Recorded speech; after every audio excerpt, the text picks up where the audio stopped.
Gold, trusted gold buyers. మీరు తాకట్టు పెట్టిన బంగారాన్ని విడిపించి ఈ రోజు ఉన్న మార్కెట్ ధరకు కొనబడను. To ask you, one of the fine ఈ యంగ్స్టర్స్ లవ్ స్టోరీస్ క్యారెక్టర్స్లో తరుణ్ ఒక సెన్సేషన్ ఒక టైంలో. తరుణ్ ఎందుకు తర్వాత ఫేడ్ అవుట్ అయ్యారు? అంటే నేను తర్వాత భలే దొంగలు కూడా మళ్ళీ ట్రై చేసి, భలే దొంగలు కూడా చాలా ఎంటర్టైనింగ్ ఫిల్మ్. అందరూ అనుకుంటారు అది బంటి ఎవరు బబ్లీ అని, కానే కాదు. వికీపీడియాలో అలాగే ఉంది, రీమేక్ ఆఫ్ బంటి అని. అదే చెప్తాను, అసలు ఎవరు సినిమాలు చూడకుండా రాసేస్తున్నారండి. తప్పు ఏంటంటే బానీ అండ్ క్లైడ్ అని 1969లో ఫిల్మ్. బానీ అండ్ క్లైడ్ అయ్యో అసలు ఫేమస్. బానీ అండ్ క్లైడ్ని వాళ్ళు తీశారు. జీన్ హ్యాక్మన్ బదులు అమితాబ్ గారు చేశారు. నేను జీన్ హ్యాక్మన్ బదులు జగపతి బాబు గారిని ఇక్కడ. సో కానీ మన స్టోరీ వేరు, వాళ్ళ స్టోరీ వేరు. ఇక్కడ స్టోరీ అసలు చిన్నపిల్ల క్యారెక్టర్ ఉంటుంది బ్యూటిఫుల్గా. ఆ అమ్మాయి కొంచెం ఆరోగ్యం బాగుండదు, హాస్పిటల్లో ఉంటుంది. అప్పుడు ఇలియానా అడుగుతుంది ఆ అమ్మాయికి మనం హెల్ప్ చేద్దాం. నేను ఇంకొక కైండ్ ఆఫ్ నేరేషన్, అంటే నా డ్రామా అంతా పెట్టడం కోసం అని చేశాను. వాళ్ళది వేరు మనది వేరు, కానీ అదేదో హిందీలో చూసి మనం తీసాం. ఓన్లీ ఐశ్వర్య రాయ్ గారి సాంగ్ లాంటిది మాత్రం దీంట్లో పెట్టాం. అలాంటిది ఐటెం సాంగ్ బాగుందని, ఐటెం సాంగ్ లాగా ఆ స్పెషల్ సాంగ్ ఉంటే బాగుంటుందని పెట్టడమే. కానీ it's a completely different script. అలా తర్వాత తరుణ్కి నేను చెప్పాను అప్పుడు కూడా, అందరు యాక్షన్ ఫిల్మ్స్ చేసి యాక్షన్ హీరోగా నువ్వు అక్కర్లా, నువ్వు చేయక్కర్లా, యూ నీడ్ నాట్. నీ ఆడియన్స్ నీకు ఉంటారు, నీ సినిమా నీ ఐడెంటిటీ నీకు ఉంటుంది. ఇప్పటికీ people miss him sir. Yeah, అదే miss him. So you do your romantic films, you do నీ drama, and is a good actor also. నేను అప్పుడు ఎగ్జాంపుల్ కూడా చెప్పేవాడిని. ఒక పక్కన అమితాబ్ బచ్చన్ గారి సినిమాలు ఆడుతుంటే అమోల్ పలేకర్ గారి చిన్న చిన్న సినిమాలు పెద్ద హిట్లు, చోటీ సి బాత్, అట్లా అలాంటి ఎన్ని క్లాసిక్స్ అనమాట. చిచ్చోర్, అమితాబ్ గారి సినిమాలు ఎంత హిట్ ఆ రోజుల్లో, అంత క్లాసీ ఫిల్మ్స్, వాట్ మ్యూజిక్ అంత బాగుంటాయి. అందుకని ఎవరు ఇంకొకళ్ళ లాంటి సినిమాలు చేయడానికి నేను అందుకే ఇంకొకళ్ళ సినిమా తీయడానికి ట్రై చేయను. నాకు నచ్చిన స్క్రిప్టే, నాకు ఇష్టం వచ్చినట్టే దాన్ని ప్రాపర్గా చేయడానికి ట్రై చేస్తాను. సో అప్పుడు తరుణ్ యాక్షన్ ఫిల్మ్స్ కోసం వెయిట్ చేస్తే నా ఫీలింగ్. తర్వాత తను ఒక ఇది కూడా చేసినట్టున్నాడు, 2-3 సినిమాలు లేవు, బట్ అవన్నీ చేయక్కర్లేదని నా ఫీలింగ్. కానీ is a very intelligent boy. తను ఏదో ఈజ్ ప్రాబ్లీ వెయిటింగ్ ఫర్. కొన్నిసార్లు కుదురుతాయండి, తను తప్పని కూడా మనం చెప్పలేం, కొన్ని కుదరవు, సెట్ అవ్వలేదంతే చెప్పలేము. Any time anybody can come back. అవును, వి ఆల్ అంటే ఇప్పటికే అనిపిస్తుంది.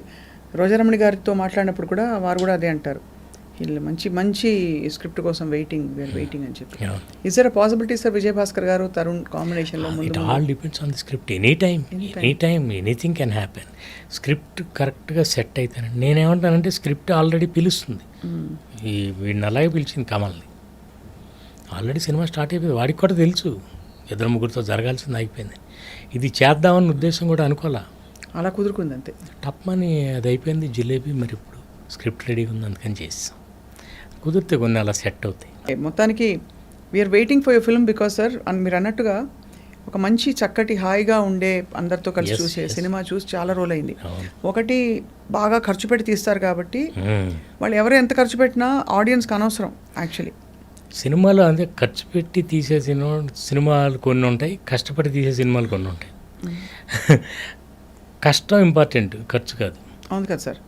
బట్ రెండు ఉండే కల్కి గురించి మీ అభిప్రాయం ఏంటైతే? అంటే అది నిజం చెప్పాలంటే ఆ సినిమాలో నాకు అన్నిట్లోకి నచ్చిన ఎలిమెంట్ ఏంటంటే ఒక్క వల్గర్ వర్డ్ ఉండదు, ఒక్క వల్గారిటీ. కానీ ఈ రోజుల్లో ఏ సినిమాలో ఏ సీన్ వస్తుందని భయం వేస్తుంది. కొన్ని సినిమాలు చూస్తుంటే థియేటర్కి వెళ్ళి కూర్చుంటే కొంచెం ఎంబారసింగ్ మూమెంట్స్ వస్తాయేమో అని భయంగా ఉంటుంది. అలా లేకుండా ఉంది కల్కి. దట్స్ ది ఫిల్మ్ స్ట్రెంగ్త్ అన్న ఫీలింగ్. విజువల్గా వండర్ఫుల్. ఇప్పుడు జార్జ్ లూకాస్ లాగా లార్జ్ క్యాన్వాస్ తీసుకుని తీశారు, మీకు స్టార్ వార్స్ లాంటిది. మనకి కొత్త విజువల్ అనమాట. You are only seeing those things when you are like a kid ఆ రోజుల్లో. తర్వాత మన తెలుగు సినిమాలకి అది రావటం అంటే చాలా మంచి పరిణామం. అండ్ నాకు ముఖ్యంగా నచ్చింది ఏంటంటే ఎటువంటి వల్గారిటీ లేదు, ఇది లేదు, క్లీన్గా ఉంది, ఫ్యామిలీ అందరూ కూర్చొని చూడచ్చు.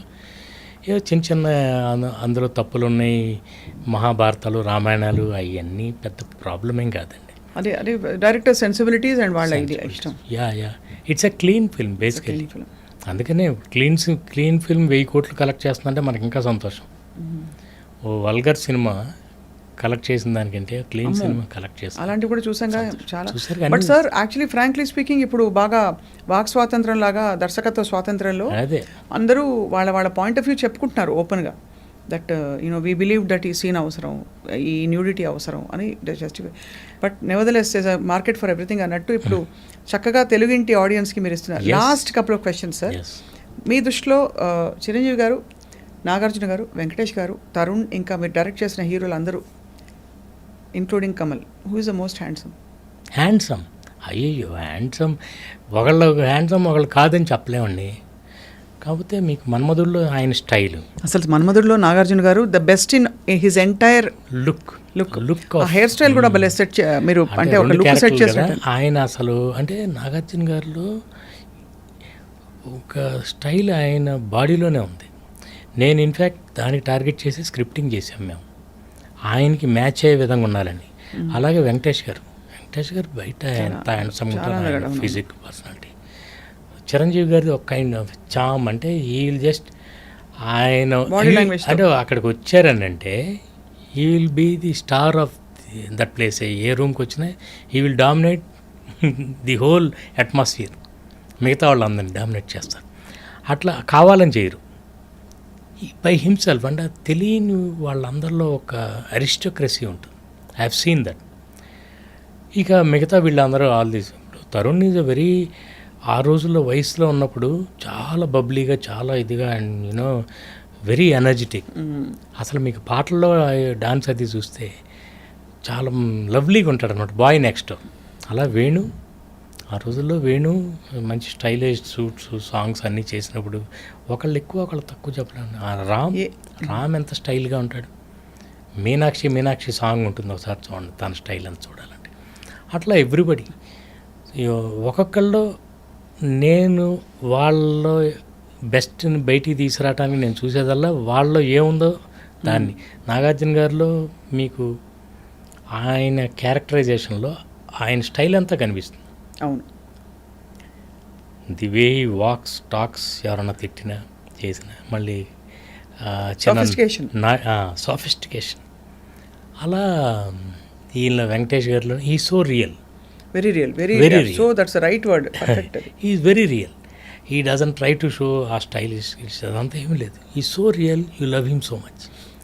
అట్లా చిరంజీవి గారు కొన్ని సీన్లు, ఆయన కామెడీ ఒకటి మంచి టైమింగ్ అయింది. అయితే మాస్ సినిమాలకి ఎక్కువ మ్యాచ్ అవుతుంది, ఇలాంటి క్లాస్ సినిమాకి మ్యాచ్ అవుతుంది అని నన్ను అడిగారు చాలామంది. అవి రెండు ట్రై చేశాను నేను బ్లెండ్ చేయడానికి. I wanted to try a new blend. కొంతవరకు కుదిరింది, కొంతవరకు కుదరలా. అర్థమైంది అదే.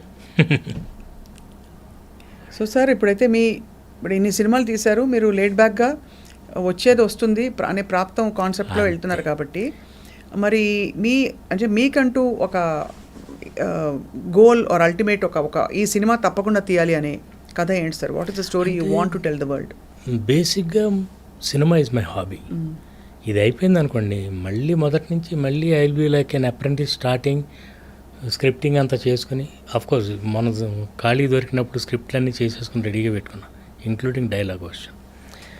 అది ప్రతి కథ అంటే every film is an acid test. అయిపోయింది, ఇప్పుడు చెప్పేసాం, ఇంకోటి అలా కాదు. మళ్ళీ కథ అంటే మళ్ళీ దీనికి ఎంత కష్టపడ్డామో, ఇందులో కొన్ని తప్పులు చేస్తాం తెలుస్తుంది, అది కరెక్ట్ చేసుకుంటూ మళ్ళీ కొత్త తప్పులు చేస్తుంటాం. It is an eternal learning process. కొన్ని ఆడుతుంటాయి, కొన్ని మనం అనుకున్నట్టు జరిగితే జరగవు, కొన్ని జరిగితే కొన్ని జరగవు. Failure is not final, success is not eternal. Beautiful sir. అసలు ఎన్ని కొటేషన్స్ మీరు ఎంత చదివారో అర్థమైపోతుంది. అంటే మళ్ళీ విమానాలు కూడా నడిపారు కదా? నడపటానికి కుదరలేదని సినిమా ఫీల్డ్కి వచ్చాను. I wanted to become a pilot. అందుకే నేను కార్ డ్రైవింగ్ కూడా నేర్చుకోవాలి. నడిపితే విమానమే నడుపుతాను, లేకపోతే కారు కూడా నడపను అని. I don't know how to drive a car. నాకు డ్రైవర్ ఉంటాడు, లొకేషన్ షేర్ చేసి లోపల కూర్చుంటే వాళ్ళు తీసుకురావడం. చాలా it's actually so wonderful sir మీతో మాట్లాడడం, ముచ్చటించడం. ఉషా పరిణయం సినిమా ఎప్పుడు sir release? 2nd of August. Friday. అర్జెంటుగా ఫస్ట్ డే ఫస్ట్ షో టికెట్లు బుక్ చేసుకుని వెళ్ళి చూడాలి సార్. ప్లీజ్ తప్పకుండా హాయిగా. ఖచ్చితంగా I promise you I won't disappoint you. అంటే యాజ్ అ ఫిల్మ్ మేకర్ అనమాట. అండ్ మంచి ఫ్యామిలీ అందరూ కలిసి చూడాల్సిన సినిమా. మళ్ళీ ఫ్యామిలీస్ అందరూ థియేటర్కి రావాలి. దాంట్లో నా వంతు ప్రయత్నం నేను చేస్తున్నాను. మళ్ళీ we have to give them this theatre experience. అవును. లేకపోతే ఇంత అందమైన మల్టీప్లెక్స్లు కట్టి ఇదంతా ఈ ఖాళీగా ఉంటే చాలా బాధగా ఉంటుంది. అరే ఇంత చక్కటి అట్మాస్ఫియర్ క్రియేట్ చేసి కంటెంట్ మనం పాడు చేస్తాం. మీకు సోఫా కంటే కూడా అక్కడ సీన్ బాగుండాలి. సీన్ బాగుంటే సోఫా బాగాలేకపోయినా పర్వాలా. ఇదివరకు అంతా బెంచ్ల మీద చూసేవాళ్ళం సినిమాలు. అవును. అద్భుతమైన సినిమాలు. మనం సోఫాలు బాగు చేస్తున్నాం, సీన్లు పాడు చేస్తున్నాం. అది తప్పు. Very well noted sir. ఎవరెవరికి ఏవే వినిపించాలో అన్నీ వినిపిస్తాయని ఆశిస్తున్నాను ఇవాళ. ఎవరిని ఉద్దేశించకుండా మళ్ళీ. సార్ అది అది మనం చేయకూడదు. అదే మనకు ఒక గీత ఉంటుంది. నా లైఫ్లో నా పాలసీయే ప్రతిదానికి ఒక గీత ఉంటుంది. ఆ గీత దాటి చేయకూడదు. అదే భగవద్గీత. బా సార్ మీరే డైలాగ్ రైటర్ సార్. మీరు అంటే నాకు ఇట్స్ మై హాబీ అండి. మనం ఏముంది, ఆ పుస్తకాల్లో ఉంటాయి, ఎలాంటివి ఉంటాయి, ఎన్నెన్ని తీసుకుంటాం inspiration. They have taught me a lot. All those writers, film great writers. అంటే ఒక సీన్ ఎలా మలుపు తిప్పాలి, దానికి ఏ డైలాగ్ ఎలా వాడాలి నేర్చుకోమని అందరికీ చెప్తుంటాను. నేర్చుకోమని యంగ్స్టర్స్కి అందరికీ. అందుకే చదవండి. చదివితే మీకు ఎంతో పెరుగుతుంది అన్నమాట. సినిమాకి కావాల్సింది ఎక్కువ చదవటమే. అవును. తీసి పడేయచ్చు, కానీ ఉప్మా కూడా చేసి పడేయచ్చు.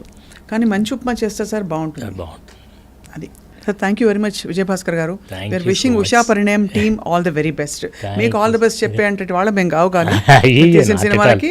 బట్ మీకు తప్పకుండా థ్యాంక్ యూ సో మచ్. మీ మంచి అత్యంత మీ వ్యక్తిగతమైన మీ అభిప్రాయాలు, మీ అనుభవాలు పంచుకున్నందుకు మీకు ధన్యవాదాలు. Thank you sir.